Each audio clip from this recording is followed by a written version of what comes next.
Hello everyone, welcome back to my YouTube channel GS by Priyanka. और आज की इस क्लास में मैं आपको इकोनॉमिक्स का एक बहुत ही इम्पॉर्टेंट टॉपिक पढ़ाने वाली हूँ, मनी एंड बैंकिंग के बेसिक के बारे में। और ये क्लास इतनी ज़्यादा इम्पॉर्टेंट होने वाली है कि इससे हर एग्ज़ाम में क्वेश्चन पूछा गया है। ये क्लास थोड़ी सी लंबी होगी ताकि आपका जो भी बेसिक है ना वो जल्दी से कवर हो जाए। 3-4 वीडियो के बाद आपका इकोनॉमिक्स कंप्लीट हो जाएगा। उसके बाद हम दूसरा सब्जेक्ट स्टार्ट करेंगे। क्लास को स्टार्ट करने से पहले मैं आपको बता दूं कि आज के क्लास में हम क्या क्या पढ़ने वाले हैं। तो आज मैं आपको बताऊंगी आरबीआई के बारे में, उसकी हिस्ट्री और आरबीआई कब बना और किस कमेटी के कहने पर बना। तो यहाँ पे जो क्वेश्चन भी पूछा गया है उसको मैं अच्छे से बताऊंगी भी कि ये क्वेश्चन पूछा गया है। इसी क्लास में मैं आपको बताऊंगी कि बैलेंस ऑफ पेमेंट क्या होता है, बेसल नॉर्म्स क्या होते हैं, और इससे भी ना क्वेश्चन पूछा गया है। उसके बाद मैं आपको इसी क्लास में बताऊंगी कि माइक्रो फाइनेंस इंस्टीट्यूशन क्या होता है। ये इतना इम्पॉर्टेंट टॉपिक है ना कि इससे कई बार क्वेश्चन पूछा जाता है। सेल्फ हेल्प ग्रुप्स के बारे में हम पढ़ेंगे और भी बहुत सारी चीज़ें कि बैंकों का क्लासिफिकेशन हम यहाँ पे पढ़ेंगे, टाइप्स ऑफ मनी क्या होता है वो भी चीज़ें पढ़ेंगे। और ये सारी चीज़ें एक ही वीडियो में लाने का मकसद ये है कि ये जो चीज़ें हैं ना, मान लीजिए अगर मैं आपको बैलेंस ऑफ पेमेंट अलग से पढ़ाऊँ तो वो केवल 10 मिनट या 15 मिनट का टॉपिक बनेगा। तो फालतू में उसे लंबा खींचने की बजाय मैं यहीं पे कवर करूँगी। आप ये समझ लीजिए कि ये मनी एंड बैंकिंग का बेसिक है, यानी इसको आप कह सकते हैं पार्ट 1। इसके बाद मैं आपको पढ़ाऊंगी मॉनेटरी पॉलिसी टूल्स, यानी CRR क्या होता है, SLR क्या होता है, NDTL क्या होता है। उसके बाद मैं आपको बताऊंगी कि जो भी हमारा ओपन मार्केट ऑपरेशन है वो क्या होता है, आरबीआई के जो टूल्स होते हैं क्वालिटेटिव एंड क्वांटिटेटिव। तो ये सारा मैं इसके पार्ट 2 यानी कि नेक्स्ट वीडियो में कवर करूँगी। और जो भी प्रीवियस ईयर क्वेश्चन है वो भी हम पार्ट 2 वाले वीडियो में ही करेंगे। और इस क्लास में मुझे आपको कंसंट्रेशन बहुत अच्छे से चाहिए, इसलिए आप बहुत अच्छे से सीधे से बैठ के फोकस के साथ इसको सुनिएगा, क्योंकि इसमें ना आपको बहुत सारे डेटास एंड फैक्ट्स याद करने पड़ेंगे। तो चलिए फिर क्लास को स्टार्ट करते हैं बिना किसी देरी के। सबसे पहले मैं आपको बताऊंगी कि RBI, reserve bank of India, जो कि हम सुनते हैं कि हमारा सेंट्रल बैंक है और बहुत ज़्यादा ये न्यूज़ में भी रहता है। तो यहाँ आप जानेंगे कि आरबीआई की हिस्ट्री क्या है, आरबीआई कब बना, किस कमेटी के कहने पर बना। तो आरबीआई की हिस्ट्री में सबसे पहला पॉइंट ये आता है कि 1926 में यंग हेल्टन कमीशन बनता है। तो इनको ऐसा लगता है कि कंट्री में एक सेंट्रल बैंक होना चाहिए। फिर 1927 में एक बिल इंट्रोड्यूस किया जाता है, लेकिन वो बिल फेल हो जाता है। लेकिन फिर से ये बिल आता है 1933 में और इस बिल को इंट्रोड्यूस किया जाता है और ये पास भी हो जाता है। वहाँ से बनता है आरबीआई एक्ट 1934। आरबीआई एक्ट 1934 बनने के बाद 1 अप्रैल 1935 को ये जो बैंक है हमारा आरबीआई, ये कोलकाता में इस्टेब्लिश हो जाता है। और ये जो है बहुत सारे एग्जाम में पूछा गया है कि आरबीआई कब बना, डेट भी पूछा है। तो 1 अप्रैल 1935 याद रखिएगा। उसके बाद आपको ये याद रखना है कि 1937 में इसका जो हेड क्वार्टर है वो शिफ्ट कर दिया गया था बॉम्बे में, यानी कि मुंबई में।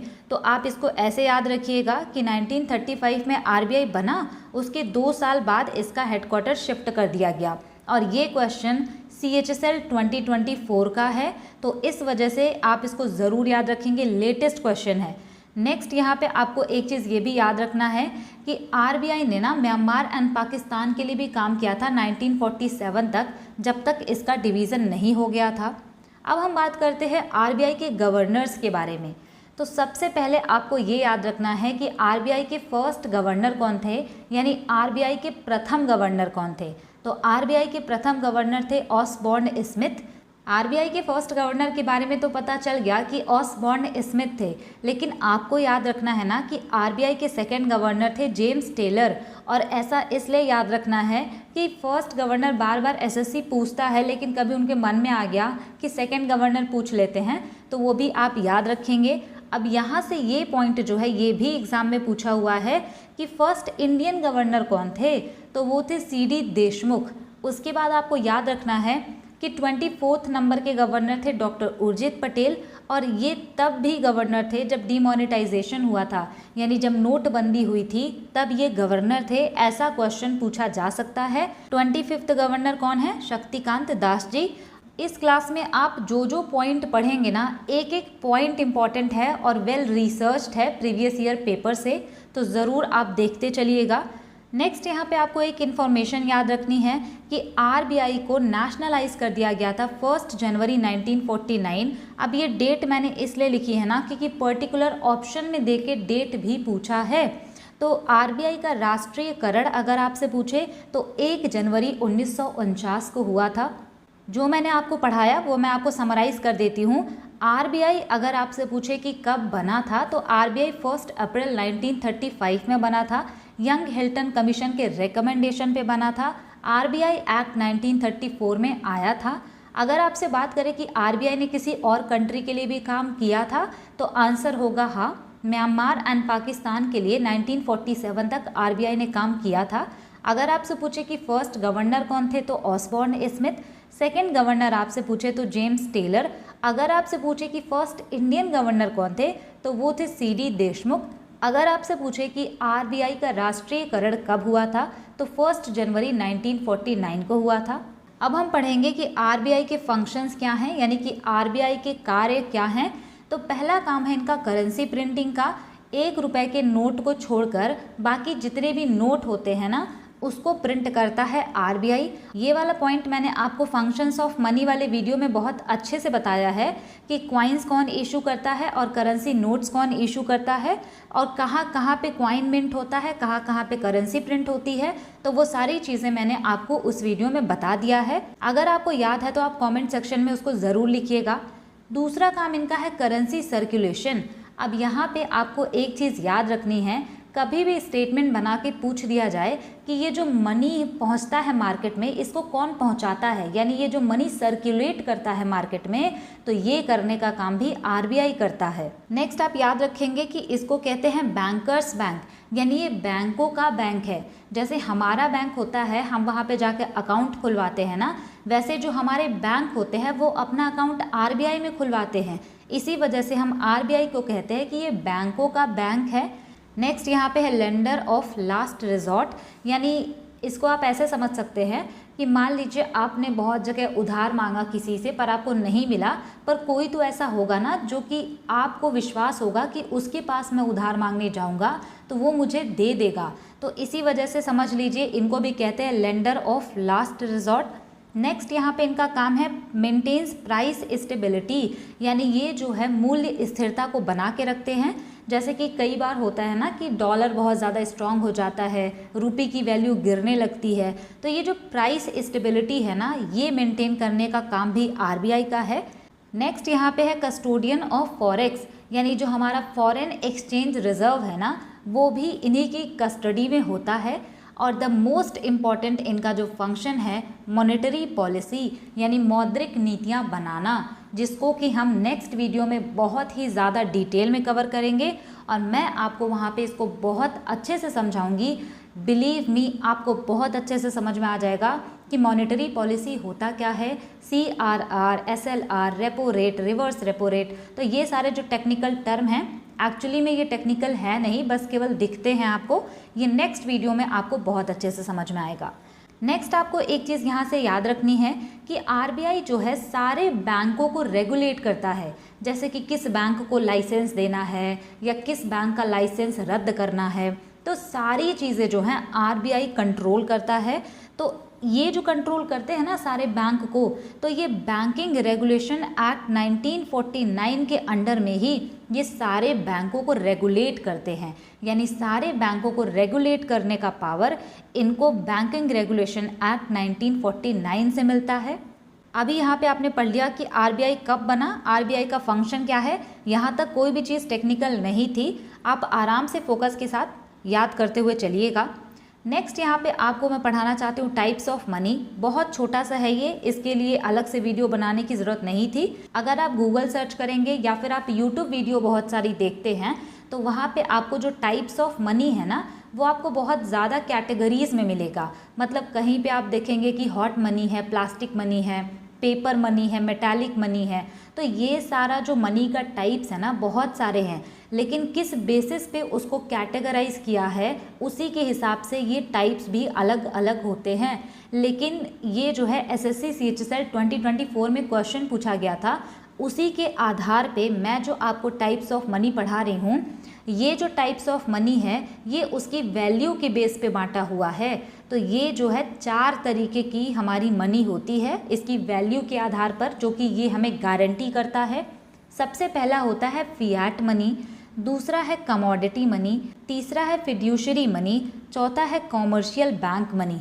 तो यहाँ पे एक एक करके मैं आपको समझाती हूँ। फियाट मनी का मतलब होता है गवर्नमेंट इशूड करेंसी, यानी ऐसी मनी जिसको किसी गवर्नमेंट का सपोर्ट हो। जैसे कि हमारा जो भी कॉइन्स है या फिर करेंसी है उसको गवर्नमेंट का सपोर्ट होता है। मान लीजिए आप अगर कोई भी कागज़ ले लें और उस पर 100 का नोट अच्छे से ड्राइंग करके बना के ले जाएं तो आपका पैसा एक्सेप्ट नहीं होगा। और जो हमारी गवर्नमेंट इशू करती है, गवर्नमेंट जिस करेंसी को सपोर्ट करती है, वो अगर हम लेके जाते हैं किसी भी दुकान पे तो वो बहुत आसानी से एक्सेप्ट हो जाता है। तो उसी को हम कहते हैं फियाट मनी। नेक्स्ट यहाँ पे है कमोडिटी मनी। कमोडिटी मनी का मतलब होता है कि कोई भी कमोडिटी यानी सामान जब मनी की तरह काम करने लगे। अब ये जो कमोडिटी मनी है ना, ये तब काम आता था जब बार्टर सिस्टम चलता था, यानी कि वस्तु विनिमय प्रणाली जब चलती थी उस टाइम पे कमोडिटी मनी चलता था। जैसे लोग कहते थे ना कि तुम्हारे पास चावल है, मेरे पास गेहूं है, तो क्यों ना तुम अपने चावल मुझे दे दो, मुझे चावल की ज़रूरत है, और अगर तुम्हें गेहूं की ज़रूरत है तो तुम मेरा गेहूं ले लो। तो यहाँ पे हम पैसे एक्सचेंज नहीं कर रहे थे, सामान दे करके ही सामान मिल जा रहा था, तो उसको हम कहते हैं कमोडिटी मनी। नेक्स्ट यहाँ पे है फिड्यूशरी मनी। इसको हम कहते हैं ना कि ये ऐसी मनी है जिसकी वैल्यू इसके ट्रस्ट यानी इसके भरोसे और प्रॉमिस पे आधारित होती है। फॉर एग्ज़ाम्पल आप लोग जो है चेक एक्सेप्ट कर लेते हैं। मान लीजिए आपने किसी को चेक दिया या फिर आपको कोई चेक मिला कि 30,000 का, 20,000 का या कितने भी रुपए का आपको चेक मिलता है, तो आप उस चेक को लेने में घबराते नहीं हैं, क्योंकि आपको ट्रस्ट है कि अगर ये चेक मैं बैंक में लेके जाऊंगा तो जितने अमाउंट इस पे लिखे हैं वो मुझे मिल जाएंगे। तो जहाँ पे ट्रस्ट के हिसाब से आपको जो है पेमेंट मिलता है ना, तो उसको हम कहते हैं fiduciary money. For example cheque जो है इसका प्राइम एग्जाम्पल है। मान लीजिए ये जो चेक है इसको हम पैसा तो नहीं बोल सकते ना, इसी वजह से हमने इसको बोल दिया कि ये फिड्यूशरी मनी है। नेक्स्ट यहाँ पे है commercial bank money. Commercial bank money का मतलब होता है जो आपको बैंक से मिलती है, कॉमर्शियल बैंक से, जैसे कि क्रेडिट हो गया, लोन हो गया, तो ये होगा कॉमर्शियल बैंक मनी। अब आप यहाँ पर पढ़ेंगे कि टाइप्स ऑफ बैंक कितने होते हैं। अब बैंक के टाइप भी ना अलग अलग हम आधार पर बांटेंगे तो वो अलग अलग टाइप के होते हैं। लेकिन यहाँ पे ना आपको एग्ज़ाम में ऐसे टाइप नहीं पूछेगा, लेकिन आपको बस अंडरस्टैंडिंग के लिए ये याद रखना है कि बैंकों को 2 कैटेगरीज में बांटा गया है, और वो भी किसके द्वारा बांटा गया है।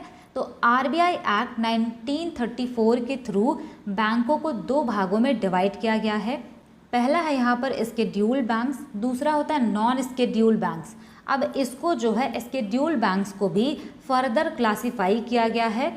कॉमर्शियल बैंक यानी जहाँ पे हम और आप जाते हैं अपना सेविंग अकाउंट वगैरह खुलवाते हैं। नेक्स्ट यहाँ पे है कोऑपरेटिव बैंक्स। तो ये दोनों जो हैं स्केड्यूल बैंक के टाइप हैं। ये जो कॉमर्शियल बैंक है ना, ये भी 2 तरीके का हो सकता है, 2 टाइप्स का हो सकता है। एक तो पब्लिक सेक्टर बैंक और दूसरा होता है प्राइवेट सेक्टर बैंक।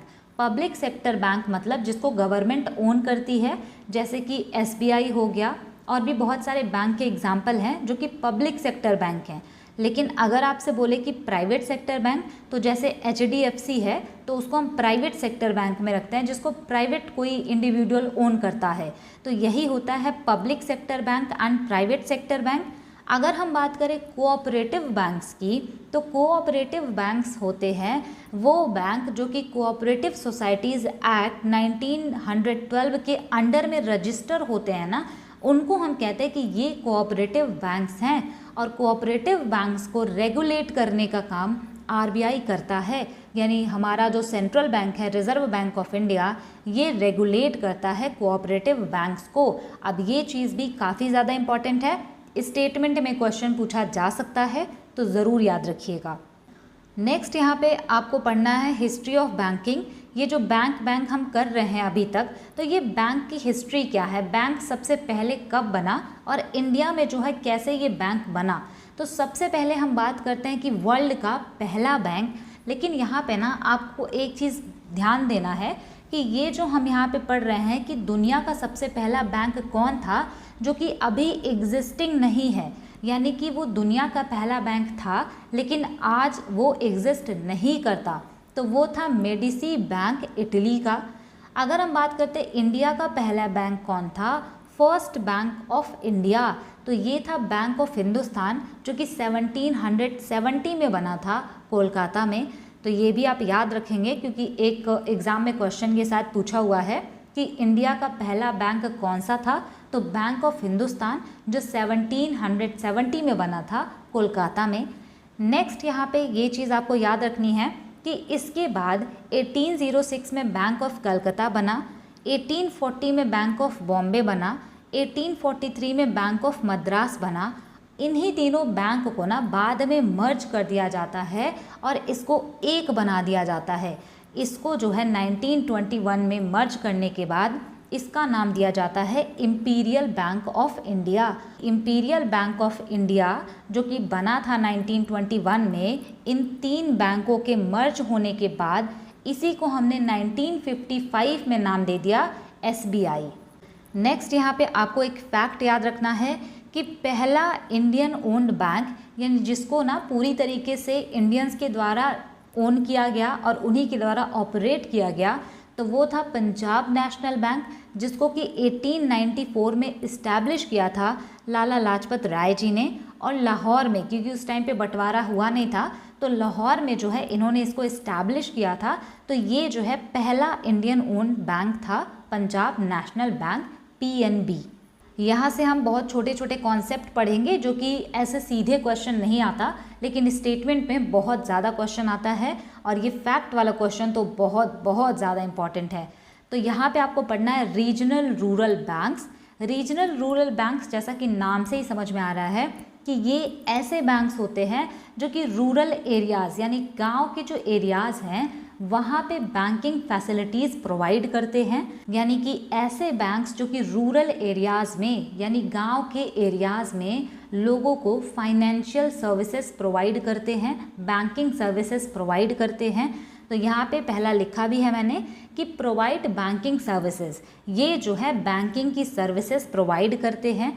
ये सपोर्ट करते हैं रूरल डेवलपमेंट को, यानी ऐसे बहुत सारे रूरल एरियाज़ हैं जो कि काफ़ी ज़्यादा बैकवर्ड हैं और वहाँ पे जो है बैंक वगैरह सेटअप नहीं है, तो इन्हीं के काम आता है रीजनल रूरल बैंक, क्योंकि ये वहाँ तक पहुँच के उनको फाइनेंशियल सर्विसेज या बैंकिंग सर्विसेज प्रोवाइड करते हैं। नेक्स्ट यहाँ पे एक बहुत इंपॉर्टेंट पॉइंट है कि ये फाइनेंशियल इंक्लूज़न को बढ़ावा देते हैं, यानी ये वित्तीय समावेश को बढ़ावा देते हैं। जो पॉपुलेशन पहले बैंकिंग सर्विसेज से या बैंकिंग से अनजान थी उनको भी ये सहायता करते हैं, उनको भी इस फाइनेंशियल जो हमारा सिस्टम चल रहा है उसमें इंक्लूड करते हैं। तो ये फाइनेंशियल इंक्लूज़न को बढ़ावा देते हैं, ऐसा जो है स्टेटमेंट में लिख के पूछा जा सकता है। नेक्स्ट यहाँ पे आपको याद रखना है कि हमारे इंडिया का पहला रीजनल रूरल बैंक कौन सा था। तो इंडिया का फर्स्ट RRB था प्रथम ग्रामीण बैंक। ये CHSL का क्वेश्चन है 2023 का, आप देख सकते हैं जो मैंने प्लेलिस्ट में इसका सलूशन कराया है, तो वहाँ पे उन्होंने ये पूछा था 2023 CHSL में कि इंडिया का पहला RRB का नाम क्या था। तो नाम था प्रथम ग्रामीण बैंक। अगर आपसे पूछे कि इसको इस्टेब्लिश कब किया गया था, तो 2 अक्टूबर 1975 को इसको इस्टेब्लिश किया गया था।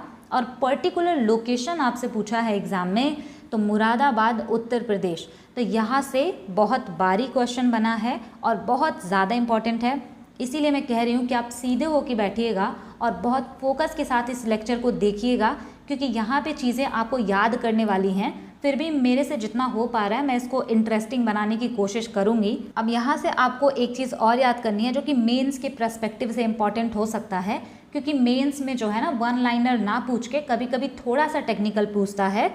यहाँ पे आपको ये याद रखना है कि ये जो रीजनल रूरल बैंक्स होती हैं ना, इनको ज्वाइंटली जो सेंट्रल गवर्नमेंट होती है, जो स्टेट गवर्नमेंट होती है और जो स्पॉन्सर बैंक होता है, ये तीनों जो है उसमें हिस्सेदारी इनकी रहती है, उसको ओन करते हैं। अब यहाँ से आपको देखना है कि ये जो सेंट्रल गवर्नमेंट है यानी जो हमारी केंद्र सरकार है या फिर स्टेट गवर्नमेंट यानी राज्य सरकार, और जो स्पॉन्सर बैंक है जिसने कि उस रीजनल रूरल बैंक को स्पॉन्सर किया है, इनका ओनरशिप कितना कितना प्रतिशत होता है। तो ये जो है एग्ज़ाम में पूछा जा सकता है, इनका ये परसेंटेज। सबसे पहले आप ये जानिए कि आरआरबीज़ को रेगुलेट कौन करता है और सुपरवाइज कौन करता है। अब यहाँ पे रेगुलेट करना मतलब नियंत्रित करना, एक तरह से लगाम लगाना, तो कौन करता है वो काम? आरबीआई करता है, ठीक। लेकिन अगर आपसे बोले कि ये आरआरबीज़ हैं यानी कि रीजनल रूरल बैंक्स हैं, इनको सुपरवाइज कौन करता है? तो इनको सुपरवाइज करता है नाबार्ड। अब नाबार्ड कब इस्टेब्लिश हुआ, किस कमेटी के कहने पर इस्टेब्लिश हुआ, ये आगे हम पढ़ेंगे। तो यहाँ पे आप इतना जान लीजिए कि सुपरवाइज करना मतलब किसी को डायरेक्शन देना, दिशा निर्देश देना, तो वो नाबार्ड का काम है। लेकिन रेगुलेट करने का काम जो है आरबीआई का है। अब यहाँ से आपको रखना है ओनरशिप, कि ओनरशिप जो है 50% होता है सेंट्रल बैंक का, 15% यानी 15% होता है स्टेट गवर्नमेंट की ओनरशिप, 35% जो है ओनरशिप होता है स्पॉन्सर बैंक का। तो ये परसेंटेज आपको याद रखना है। अब हम नेक्स्ट बात करते हैं नाबार्ड की, जो कि आरआरबीज़ को सुपरवाइज करता है। नाबार्ड कब बना? तो राइट आंसर होगा नाबार्ड जो है वो तो 12 जुलाई 1982 में बना था, लेकिन इसके लिए एक्ट आया था 1981 में। तो आप याद रख सकते हैं कि नाबार्ड एक्ट 1981 में आया, लेकिन नाबार्ड बैंक जो है वो सेटअप हुआ था 12 जुलाई 1982 को। नाबार्ड का फुल फॉर्म जो है ज़रूर याद रखिएगा, क्योंकि अभी तक तो जल्दी एग्ज़ाम में पूछा नहीं जाता है क्योंकि फुल फॉर्म इसका बड़ा है, बट पूछा जा सकता है। नाबार्ड का फुल फॉर्म होता है national bank for agriculture and rural development. तो ये चीज़ याद रखेंगे आप। और ये क्वेश्चन बहुत बहुत ज़्यादा इम्पॉर्टेंट है, इसको 3-4 स्टार मार्क, कि आपसे पूछेगा कि ये नाबार्ड किस कमेटी के रिकमेंडेशन पे सेटअप किया गया। आप आंसर मार्क करेंगे कि बी शिवरमन कमेटी के कहने पर नाबार्ड को सेटअप किया गया था। और ये जो है डेट भी याद रखना है आपको और ईयर भी आपको याद रखना है, दोनों जो है एग्ज़ाम में पूछा जा सकता है। नेक्स्ट यहाँ पे है कि self help bank linkage program was initiated by NABARD in 1992। यानी ये जो सेल्फ हेल्प ग्रुप्स हैं उनको बैंक से लिंक करने का जो प्रोग्राम शुरू किया था वो नाबार्ड ने शुरू किया था 1992 में। एग्ज़ाम का क्वेश्चन है कि self help bank linkage programme किसने स्टार्ट किया? तो नाबार्ड ने। कब स्टार्ट किया? 1992 में। नेक्स्ट हम बात करते हैं सेबी, यानी अगर आपसे बोले कि securities and exchange board of India को कब इस्टेब्लिश किया गया, तो इसको 1988 में इस्टेब्लिश किया गया। हेडक्वार्टर इसका मुंबई में है। जब ये सेटअप हुआ था तो ये नॉन स्टैचुरी बॉडी था, लेकिन जब 1992 में ये सेटअप हुआ तब इसको स्टैचुरी बॉडी बना दिया गया, यानी स्टैचुरी पावर इसको दे दी गई।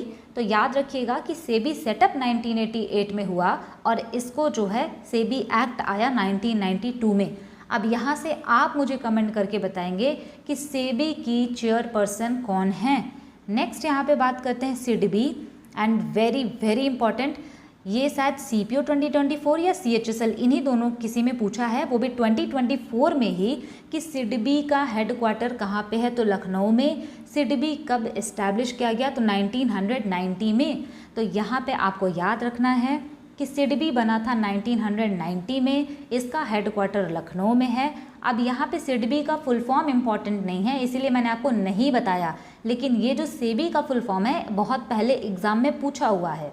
यहाँ से आप ये याद रखिएगा सीक्वेंस में कि सेबी 1988 में बना, उसके 2 साल बाद सिडबी बना। अब यहाँ से आप याद रखेंगे कि इसके 9 साल बाद, यानी सिडबी बनने के 9 साल बाद IRDAI यानी कि insurance regulatory and development authority of India setup हुआ, और इसका हेडक्वार्टर अगर पूछे तो हैदराबाद तेलंगाना में।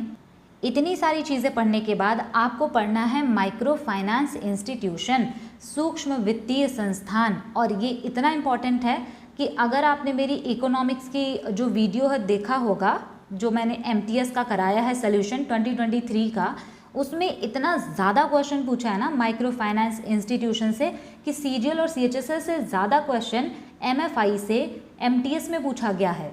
माइक्रो फाइनेंस इंस्टीट्यूशन से जो क्वेश्चन है ना, स्टेटमेंट बेस्ड आपसे पूछा जाता है और सिर्फ कॉन्सेप्चुअल क्वेश्चन पूछे जाते हैं। और ये कैसे क्वेश्चन होते हैं ये आपको नेक्स्ट वीडियो में पता चलेगा।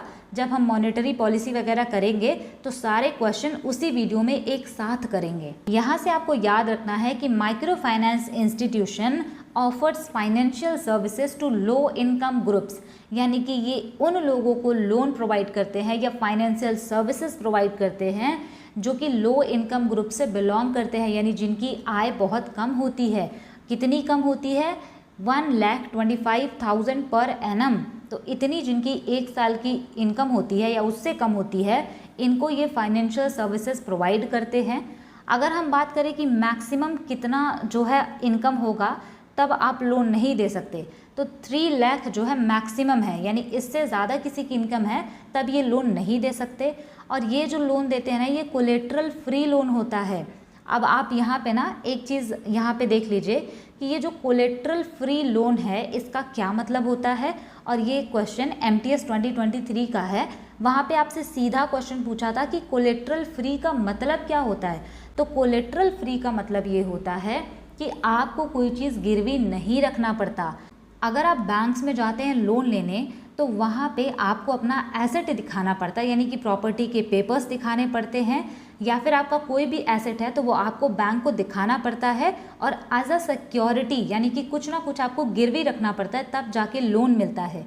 लेकिन ये जो माइक्रो फाइनेंस इंस्टीट्यूशन है ये बिना किसी चीज़ों को गिरवी रखे लोन देते हैं, तो उसी को हम कहते हैं कोलेट्रल फ्री लोन। अब यहाँ से आपको एक चीज़ याद रखना है, ये भी बहुत ज़्यादा इंपॉर्टेंट क्वेश्चन है और ये आई थिंक CGL में पूछा था 2023 वाले में।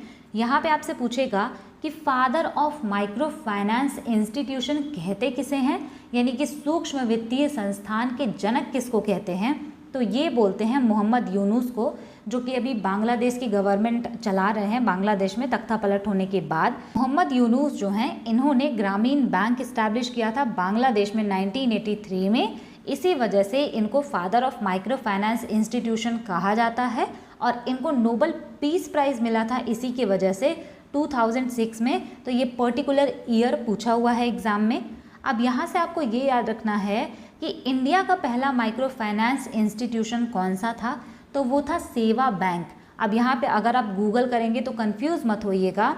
अगर आप सेवा देखेंगे ना कि SEWA, तो ये आपको दिखाएगा 1972, ठीक। तो उस टाइम पे ये हुआ करता था सेल्फ एम्प्लॉयड वुमेंस एसोसिएशन, लेकिन हम यहाँ पे बात कर रहे हैं self employed women's association bank की, यानी कि सेवा बैंक की। तो ये सेवा बैंक बना कब? 1974 में। और कहाँ पर बना? गुजरात में। तो ये एग्ज़ाम का क्वेश्चन है और आपसे सीधा सीधा फुल फॉर्म पूछ लेगा कि सेवा का फुल फॉर्म क्या है, तो self employed women's association. Next हम बात करते हैं कि सेल्फ हेल्प ग्रुप्स। अब यहाँ पे आपको एक चीज़ याद रखनी है कि ये जो सेल्फ हेल्प ग्रुप्स हैं इनको हिंदी में हम कहते हैं स्वयं सहायता समूह, यानी कि ऐसा ग्रुप जिन्होंने खुद की सहायता के लिए ग्रुप बनाया हो। तो यहाँ पे आप ये याद रख सकते हैं कि जो सेल्फ हेल्प ग्रुप होता है इसमें 10 से 20 लोग होते हैं, या फिर आपको कहीं कहीं देखने को मिलेगा कि 15 से 20 लोग होते हैं जो कि इकट्ठा आते हैं और उनके पास जितने पैसे होते हैं वो इकट्ठा करते हैं। यानी कि जैसे हमारे घर में क्या होता है कि अगर हमारे भाई बहनों में कुछ भी खरीद के लाना हो खाने के लिए तो हम कंट्रीब्यूट करते हैं ना कि 10 रुपये तुम दे दो या 50 रुपये तुम दे दो। तो सेम ऐसे ही कुछ लोग एक साथ मिलकर खुद की मदद के लिए, यानी कि उनकी पैसों की ज़रूरत पूरी हो जाए, खुद की मदद कर पाएँ, तो वो लोग एक ग्रुप बनाते हैं, उसी को कहते हैं सेल्फ हेल्प ग्रुप्स। और इसमें ये पैसा अपना रखते हैं और उसके बाद उसी से हेल्प करते हैं, हेल्प लेते हैं अपना भी। नेक्स्ट यहाँ पे आपको याद रखना है JLG क्या होता है। तो JLG का मतलब होता है joint liability group. Joint liability group में क्या होता है, इसमें भी 4 से 10 लोग होते हैं जो कि लोन ले सकते हैं। और ये जो है जॉइंट लायबिलिटी ग्रुप इसलिए कहलाता है क्योंकि अगर इसमें किसी एक ने लोन डिफ़ॉल्ट किया, यानी अगर लोन जमा नहीं किया, तो सभी लोगों को मिलकर लोन जमा करना पड़ता है, यानी ये जॉइंटली लायबल होते हैं उसके लिए, इसी वजह से इसका नाम है जॉइंट लायबिलिटी ग्रुप। नेक्स्ट यहाँ पे आप याद रख सकते हैं कि मुद्रा योजना 2015 में आया था और इस पे क्वेश्चन बहुत ज़्यादा बना है। ये जो मुद्रा योजना है ना, ये भी लोन देने के लिए बनाया गया था और ये क्वेश्चन भी 2023 सीजीएल में पूछा हुआ है। नेक्स्ट यहाँ पे हम बात करते हैं नॉन बैंकिंग फाइनेंशियल कंपनी। तो यहाँ पे आपको ये देखना है कि नॉन बैंकिंग फाइनेंशियल कंपनी कहते किसे हैं, लेकिन एग्ज़ाम में आपसे ये नहीं पूछेगा, एग्ज़ाम में ये पूछा है और ये पूछा है। तो सबसे पहले ये आपको देखना है कि एनबीएफसी का मतलब होता है नॉन बैंकिंग फाइनेंशियल कंपनी, और ये जो होती हैं एनबीएफसी ये कंपनीज एक्ट 1956 के अंडर में रजिस्टर्ड होती हैं। अब यहाँ से ये इम्पॉर्टेंट है, they can not accept demand deposit. Demand deposit क्या होता है और टाइम डिपॉजिट क्या होता है, इसके बारे में हमने डिस्कस किया था मेजर्स ऑफ मनी सप्लाई वाली वीडियो में। तो यहाँ पे आप ये समझ लीजिए कि डिमांड डिपॉजिट का मतलब ऐसा डिपॉजिट यानी ऐसे पैसे जो कि आप बैंक में जमा करते हैं और आपका जब मन चाहे आपकी डिमांड पे आप उसको निकाल सकते हैं। जैसे कि हम लोग बैंक में पैसा जमा करने जाते हैं, जब मन करता है निकाल लेते हैं, तो उसी को कहते हैं डिमांड डिपॉजिट। तो ये जो नॉन बैंकिंग फाइनेंशियल कंपनी है ये डिमांड डिपॉजिट एक्सेप्ट नहीं करती, यानी ये जो है पैसा जमा नहीं करते। एग्ज़ाम में ये पूछा हुआ है, वेरी वेरी इंपॉर्टेंट, कि एनबीएफसी को कौन रेगुलेट करता है, तो इनको भी नियंत्रित करता है आरबीआई यानी reserve bank of India. Next यहाँ पे आपको याद रखना है कि एनबीएफसी एमएफआई यानी ऐसे नॉन बैंकिंग फाइनेंशियल कंपनी जो कि माइक्रो फाइनेंस इंस्टीट्यूशन के कैटेगरी में आते हैं। ये जो एनबीएफसी एमएफआई यानी non banking financial company micro finance institution है, इसको आरबीआई ने क्रिएट किया था मालेगाम कमेटी के रिकमेंडेशन पे 2010 में। एंड मोस्ट इम्पॉर्टेंट क्वेश्चन बहुत बार पूछा है एग्जाम में कि ये जो एनबीएफसी एमएफआई है इससे रिलेटेड कौन सी कमेटी है, तो इससे रिलेटेड है मालेगाम कमेटी। यहाँ से आपको ये याद रखना है कि मैक्सिमम लिमिट जो होती है माइक्रो फाइनेंस लोन्स पे जो कि ये देते हैं अदर देन एनबीएफसी एमएफआई, वो होता है 25% ऑफ टोटल एसेट, यानी इनके पास जितना एसेट है उसका 25% ही ये माइक्रो फाइनेंस लोन में दे सकते हैं। यहाँ पर जो मैक्सिमम लिमिट लिखा हुआ है ये लिखा है माइक्रो फाइनेंस लोन का, कि जितना उनका टोटल एसेट है उनका 25% ही वो माइक्रो फाइनेंस लोन दे सकते हैं। लेकिन यहाँ पे जो लिखा है मैंने, इसका मतलब ये है कि अगर किसी भी नॉन बैंकिंग फाइनेंशियल कंपनी को non banking financial company micro finance institution की कैटेगरी में आना है तो उनको वो लाइसेंस तभी मिलेगा जब उनका 75% एसेट जो हो वो माइक्रो फाइनेंस में हो। अब मैं आपको बताऊंगी कि बेसल नॉर्म्स क्या होते हैं। इसको मैं कवर करने वाली थी 5 ईयर प्लान्स वाले वीडियो में, लेकिन वहाँ पे मैंने इसको कवर इसलिए नहीं किया क्योंकि मैंने सोचा कि जब मनी एंड बैंकिंग का बेसिक वीडियो बनाना ही है तो उसी में इसको कवर करते हैं। तो बेसल नॉर्म्स बहुत सिंपल है, आपसे इससे कोई टेक्निकल क्वेश्चन नहीं पूछेगा, लेकिन यहाँ पे मैंने बस इसीलिए लिखा है ताकि आपको समझा सकूँ, लेकिन आपको सिर्फ इतना याद रखना है, मतलब बहुत कम याद रखना है। यहाँ पे आपका समझने वाला पार्ट है तो अच्छे से समझिएगा। जो भी बैंक है ना हमारी कंट्री में हो चाहे दूसरे कंट्री में हो या फिर ऑल ओवर द वर्ल्ड, जो भी बैंक हैं उनको रेगुलेट करना, उनको चलाना, सबके पैसे जमा करना, उनको वापस करना, ये सारी चीज़ें ना इतनी आसान नहीं होती। अगर आप सोच के देखिए कि आपके आसपास ही कितने ज़्यादा बैंक होते हैं, अगर आप पूरी कंट्री का देखें, पूरे वर्ल्ड का देखें, तो बहुत सारे बैंक्स हैं और उनको रेगुलेट करना, उनको चलाना इतना आसान नहीं होता। और बैंक जो भी होते हैं ना उनमें बहुत सारे रिस्क होते हैं, यानी खतरे होते हैं।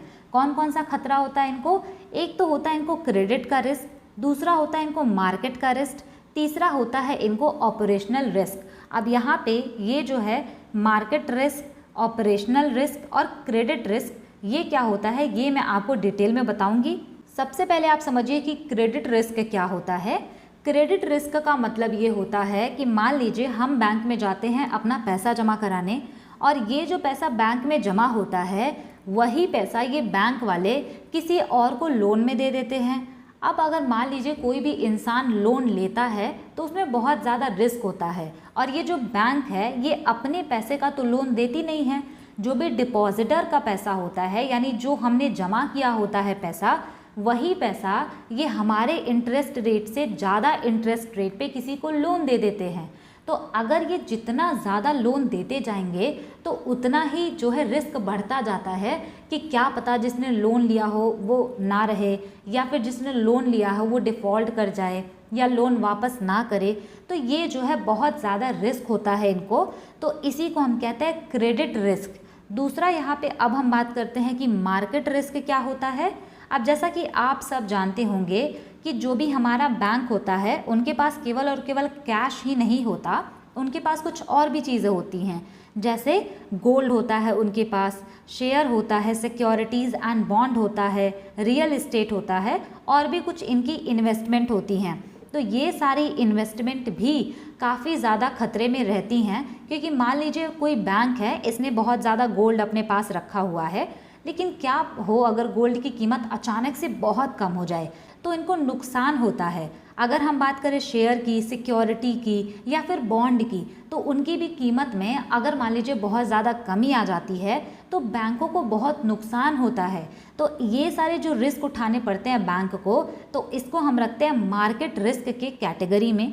नेक्स्ट हम बात करते हैं कि ये ऑपरेशनल रिस्क क्या होता है। ऑपरेशनल रिस्क आप ऐसा समझिए कि बैंकों को ऑपरेट करने में, यानी बैंकों को चलाने का रिस्क। मान लीजिए कोई भी बैंक है तो उसमें कौन कौन सी चीज़ें हो सकती हैं। एक तो ये हो सकता है कि कोई फ्रॉड कर दे, कोई स्कैम कर दे। दूसरा ये है कि बैंक में ना चोरी हो जाए, या बैंक में डकैती पड़ जाए, या फिर साइबर अटैक हो जाए, या फिर उनका कोई डाटा लॉस्ट हो जाए। तो ये सारी चीज़ें जो हैं बैंकिंग के ऑपरेशन में बाधा डालती हैं, तो इसको आप कह सकते हैं कि ये जो है ऑपरेशनल रिस्क है। तो बैंक से 3 खतरे जुड़े होते हैं: credit risk, market risk and operational risk. इन सारे रिस्क को कम करने के लिए या फिर इनसे टैकल करने के लिए जो BIS है, यानी कि बैंक फॉर इंटरनेशनल सेटलमेंट, ये लेकर के आते हैं बेसल नॉर्म्स। बेसल नॉर्म्स का मतलब है ये एक तरह से गाइडलाइंस होती हैं जो कि ये जारी करते हैं, और किसी भी कंट्री का सेंट्रल बैंक इसको जो है अपने यहाँ पे लागू कर सकता है। जो गाइडलाइन ये जारी करती हैं पूरे कंट्री के, यानी जितनी भी कंट्रीज़ हैं उनमें से ज़्यादा जो कंट्रीज़ हैं वो BIS से जुड़ी होती हैं। यानी जैसे हमारे केस में क्या है, हमारा RBI, तो वो देखेगा ना कि BIS ने कौन सा नॉर्म्स लेके आया है, तो वो हम यहाँ पे इम्प्लीमेंट करें या नहीं। तो अगर ये चाहें तो जो भी बेसल नॉर्म्स हैं उनको सीधे सीधे इम्प्लीमेंट कर सकते हैं अपनी कंट्री में, क्योंकि ये गाइडलाइंस होती हैं। लेकिन अगर वो चाहें तो उसमें कुछ मॉडिफिकेशन करके भी अपनी कंट्री में उसको लागू कर सकती हैं इन सारे रिस्कों को टैकल करने के लिए। इन्हीं गाइडलाइंस को हम बोलते हैं बेसल नॉर्म्स। और अभी तक 3 बेसल नॉर्म्स आ चुके हैं। बेसल 1 जो कि 1988 में आया था, फिर बेसल 2 जो कि 2004 में आया था, लेकिन लेटेस्ट वाला ये वाला है बेसल 3, ये 2010 में आया है और अभी यही फॉलो होता है। ये जो चीज़ें मैंने लिखी हैं ना, ये इतना इम्पॉर्टेंट नहीं है कि ये जो रिस्क होते हैं इसको ये कैसे मेजर करते हैं, कैसे नापते हैं। तो इनका कुछ मेजर होता है अपना CAR यानी कि कैपिटल एडिक्वेसी रेशियो, CRAR यानी कि capital to risk weighted asset ratio, RWA यानी कि रिस्क वेटेड एसेट। तो इन सारे जो है इनके मेजर्स हैं, इस पे ही ये कैलकुलेट कर लेते हैं कि कितना रिस्क है, कौन कौन सी गाइडलाइन हमें जारी करनी चाहिए। तो ये सारी चीज़ें हैं। यहाँ से आप एक चीज़ और भी याद रख लीजिएगा कि ये जो BIS है यानी कि बैंक ऑफ इंटरनेशनल सेटलमेंट्स, ये 1930 में इस्टेब्लिश हुआ था। बेसल स्विट्ज़रलैंड में इसका हेडक्वार्टर है।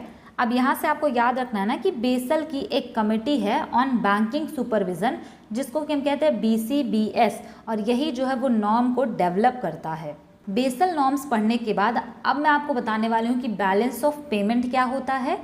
तो सबसे पहली बात, आप जानते हैं कि आजकल जितनी भी कंट्रीज़ हैं वहाँ पे एक्सपोर्ट और इंपोर्ट होता है। आप दूसरी कंट्री का एग्जांपल छोड़िए, हमारे इंडिया का ही एग्जांपल ले लीजिए। तो हम भी बहुत सारी चीज़ें जो हैं दूसरी कंट्री को एक्सपोर्ट करते हैं, और अपनी कंट्री में भी हम बहुत सारे सामानों को इंपोर्ट करते हैं। तो क्या आप जानते हैं कि जो भी हम एक्सपोर्ट या इंपोर्ट करते हैं वो हम अपनी करेंसी में नहीं करते, क्योंकि जैसे रुपी है तो वो हमारी कंट्री में चलता है और बाकी कुछ और कंट्री में चलता होगा, लेकिन पूरे वर्ल्ड में जो सबसे ज़्यादा एक्सेप्ट की जाने वाली करेंसी है वो है डॉलर। तो सारी कंट्रीज़ जो ट्रेड करती है ना, ये एक्सपोर्ट या इंपोर्ट यानी सामान मंगाना और सामान भेजना, तो इसमें जो पेमेंट का एक्सचेंज होता है ना वो डॉलर में होता है। तो इसी को हम कहते हैं ना बैलेंस ऑफ पेमेंट। जो भी कंट्रीज़ एक्सपोर्ट या इंपोर्ट करती हैं वो केवल और केवल गुड्स का ही एक्सपोर्ट या इंपोर्ट नहीं करती, बल्कि सर्विसेज का भी एक्सपोर्ट इंपोर्ट किया जाता है। तो ये सारी चीज़ें जो रेगुलेट होती हैं ना, ये हमारी फॉरेन करेंसी में होती है, जिसको हम कह सकते हैं कि फॉरेक्स रिजर्व। अब फॉरेक्स रिजर्व किसी कंट्री का बढ़ेगा या घटेगा तो वो अलग फैक्टर पे डिपेंड करता है, लेकिन अगर आपसे पूछे कि ये बैलेंस ऑफ पेमेंट ये ग्लोबल लेवल पे कौन मेंटेन करता है, तो इसको मेंटेन करता है IMF यानी इंटरनेशनल मॉनेटरी फंड। अगर आपसे कहे कि नेशनल लेवल पे ये जो बैलेंस ऑफ पेमेंट है ये एक तरह की शीट है जिसमें कि 1 ईयर का सारा फाइनेंशियल ट्रांजैक्शन प्रिपेयर किया जाता है, तो नेशनल लेवल पे इसको सेंट्रल बैंक मेंटेन करता है। जैसे कि हमारे केस में कौन करेगा, RBI करता है इसको। यहाँ पे वही चीज़ मैंने लिखी है कि जो भी ट्रेड वगैरह किया जाता है एक्सपोर्ट या इंपोर्ट, तो उसमें हम गुड्स का भी एक्सपोर्ट इंपोर्ट करते हैं, सर्विसेज का भी इंपोर्ट या एक्सपोर्ट करते हैं, टूरिज़्म में भी फॉरेन करेंसी का एक्सचेंज होता है ना, तो वो भी हमारे लिए इम्पॉर्टेंट है। रेमिटेंसेस जो भेजे जाते हैं उनको भी हम जो है यहाँ पे इंक्लूड करेंगे। और रेमिटेंसेस क्या होते हैं ये भी CHSL में पूछा था क्वेश्चन। तो रेमिटेंसेस का मतलब होता है ना कि जो लोग कहीं किसी और देश में कमाने गए हैं तो अपने देश में जो वो पैसा भेजते हैं अपने ओरिजिन प्लेस पर, तो उसको हम कहते हैं कि ये रेमिटेंसेस हैं। तो ऐसा भी क्वेश्चन पूछा है तो याद रखिएगा। नेक्स्ट यहाँ पे है ना FDI एंड FPI, तो ये भी जो होता है इसमें भी अदर करेंसीज का एक्सचेंज वगैरह होता है, तो ये भी इम्पॉर्टेंट है। नेक्स्ट यहाँ पे एक्सटर्नल बोरोइंग्स, यानी कि अगर मान लीजिए कोई भी कंट्री किसी से उधार लेता है, जैसे कि अभी IMF से उधार लिया है पाकिस्तान ने, तो वो सारी चीज़ें क्या होती हैं, वो सब फॉरेन करेंसीज में होती हैं। तो इन सब को जो है मेंटेन करना बहुत ज़रूरी हो जाता है। यहाँ पे मैंने शॉर्ट फॉर्म में वही चीज़ लिखा है कि इकोनॉमिक और फाइनेंशियल ट्रांजैक्शन एक साल के अंदर अंदर जो होता है उसी का स्टेटमेंट होता है बैलेंस ऑफ पेमेंट, जिसको कि IMF बनाता है और किसी भी कंट्री का सेंट्रल बैंक उसको मेंटेन करता है।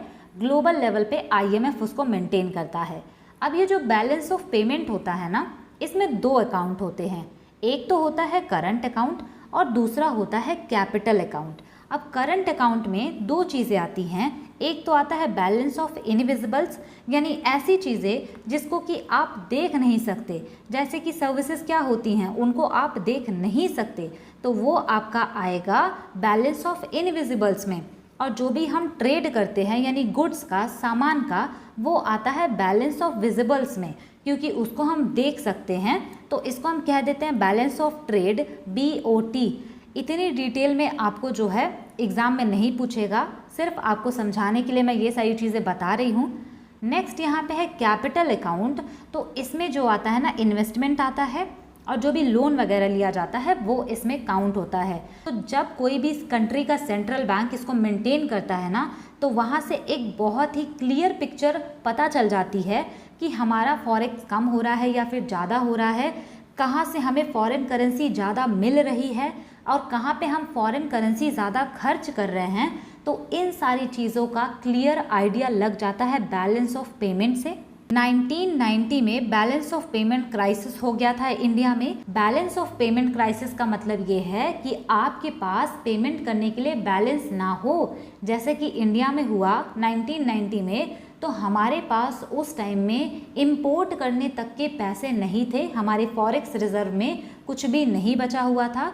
तो जब इंडिया जाता है IMF के पास यानी इंटरनेशनल मॉनेटरी फंड के पास, तो वो इंडिया को कहते हैं कि आप अपनी इकोनॉमी को खोलिए, लिबरलाइज करिए, तभी जाके आपकी इकोनॉमी अच्छी होगी। इसी वजह से इंडिया में LPG रिफॉर्म्स आते हैं, यानी कि liberalisation, privatisation and globalisation. Next यहाँ पे आप ये जान लीजिए कि FDI और FPI किसको कहते हैं। FDI का फुल फॉर्म होता है फॉरेन डायरेक्ट इन्वेस्टमेंट, यानी कि ऐसा इन्वेस्टमेंट जो कि इन्वेस्टर किसी कंट्री में डायरेक्ट इन्वेस्ट करता है और इससे ना जीडीपी ग्रोथ में भी हेल्प मिलती है और ये वाला जो इन्वेस्टमेंट होता है वो बहुत ज़्यादा स्टेबल होता है, अच्छा माना जाता है। जैसे कि मान लीजिए किसी कंट्री ने कहा कि हम आपके यहाँ पे इन्वेस्ट करेंगे 2000 करोड़ रुपीज़, हम सेमीकंडक्टर का प्लांट लगाएंगे, तो ये जो हो गया फॉरेन डायरेक्ट इन्वेस्टमेंट हो गया, क्योंकि इन्वेस्टर जो है डायरेक्टली इन्वेस्ट करेगा इंडिया में। लेकिन अगर बात करें एफपीआई की, यानी कि फॉरेन पोर्टफोलियो इन्वेस्टमेंट, तो ये ऐसे इन्वेस्टमेंट होते हैं जिसमें इन्वेस्टर डायरेक्ट पैसा नहीं लगाता हमारी कंट्री में, और वो पैसा कहाँ पे लगाते हैं, जैसे कि हमारा स्टॉक हो गया, बॉन्ड हो गया, इन सब में जो वो पैसे लगाते हैं तो वो हमारी कंट्री में ऐसे डायरेक्ट नहीं आता, यानी ग्राउंड लेवल पे नहीं हम उसको देख सकते, ये बस ऐसे ही हमारे स्टॉक और बॉन्ड में इन्वेस्ट कर देते हैं, तो उसको हम कह सकते हैं कि फॉरेन पोर्टफोलियो इन्वेस्टमेंट। नेक्स्ट यहाँ पे आपको ये देखना है कि फॉरेन एक्सचेंज रिजर्व यानी फॉरेक्स में क्या क्या चीज़ें होती हैं। तो पहला तो होता है फॉरेन करेंसी एसेट, यानी कि फॉरेन की करेंसी होती है, जैसे हमारे यहाँ यूएस डॉलर वगैरह है, ताकि अगर हम एक्सपोर्ट करें या फिर इंपोर्ट करें तो हमें चीज़ें आसानी से हो पाए। नेक्स्ट यहाँ पे है गोल्ड रिजर्व, यानी कुछ गोल्ड भी रिजर्व में रखे जाते हैं।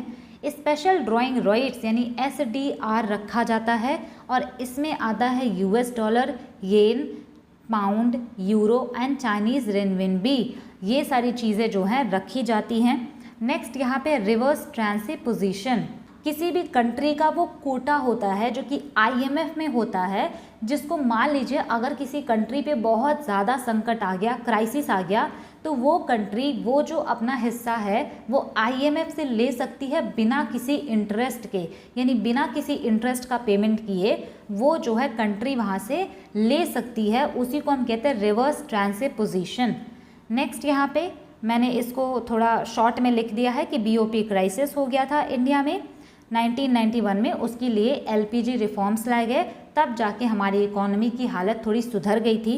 और अभी आपको यहाँ से ये भी याद रखना है कि ये जो बीओपी क्राइसिस यानी बैलेंस ऑफ पेमेंट क्राइसिस हुआ था, तो उस टाइम पे प्राइम मिनिस्टर थे नरसिम्हा राव जी और हमारे फाइनेंस मिनिस्टर थे मनमोहन सिंह जी। यहाँ से आप याद रखिएगा कि आईएमएफ यानी इंटरनेशनल मॉनेटरी फंड को 1944 में इस्टेब्लिश किया गया। इसका हेडक्वार्टर है वॉशिंगटन डीसी में, और बीओपी क्राइसिस में इंडिया के जो प्राइम मिनिस्टर थे वो थे Narasimha Rao and finance minister Manmohan Singh ji. अब आपका लास्ट टॉपिक बचा है नॉस्ट्रो एंड वॉस्ट्रो अकाउंट क्या होता है। तो सबसे पहले वॉस्ट्रो अकाउंट आप कैसे याद रखेंगे, पहले मैं आपको ये बता दूं, फिर आप जो है इसको समझिएगा। वॉस्ट्रो अकाउंट का मतलब होता है your account in our bank. तो वॉस्ट्रो को आप याद रख सकते हैं वो आए, यानी कि कोई आया हमारे देश में, यानी कि किसी का अकाउंट हमारे कंट्री के बैंक में खुला हो तो उसको हम कहेंगे वॉस्ट्रो अकाउंट। नॉस्ट्रो अकाउंट का मतलब होता है कि हमारा अकाउंट किसी और कंट्री के बैंक में खुला हो। अब यहाँ पे मैं आपको इसको एग्जांपल से समझाती हूँ। मान लीजिए ये रशिया है, ठीक, तो अगर मान लीजिए हमारी जो इंडिया है यानी इंडियन गवर्नमेंट का अकाउंट जो होगा रशिया में, तो ये होगा हमारा अकाउंट इन योर बैंक, यानी कि इंडिया का अकाउंट इन रशिया का बैंक, तो उसको हम कहेंगे कि ये जो है हमारा हो जाएगा नॉस्ट्रो अकाउंट। लेकिन अगर मान लीजिए ये रशिया ने भी इंडिया में अकाउंट खोल रखा है तो इसको हम कहेंगे कि ये जो है रशिया का हमारे देश में वॉस्ट्रो अकाउंट है। तो इसका मतलब ये कि अगर हमने किसी और कंट्री के बैंक में अपना अकाउंट खोला है तो उसको हम कह सकते हैं कि नॉस्ट्रो अकाउंट यानी our account in your bank. अगर हम बात करें कि किसी और कंट्री ने हमारी कंट्री में अपना अकाउंट खोल रखा है तो उसको हम कहेंगे कि ये उनका वॉस्ट्रो अकाउंट है। आई होप आपको इस वाले एग्जाम्पल से क्लियर हो गया होगा। आप सोच रहे होंगे कि ये nostro account and Vostro account बनाने की ज़रूरत क्या है।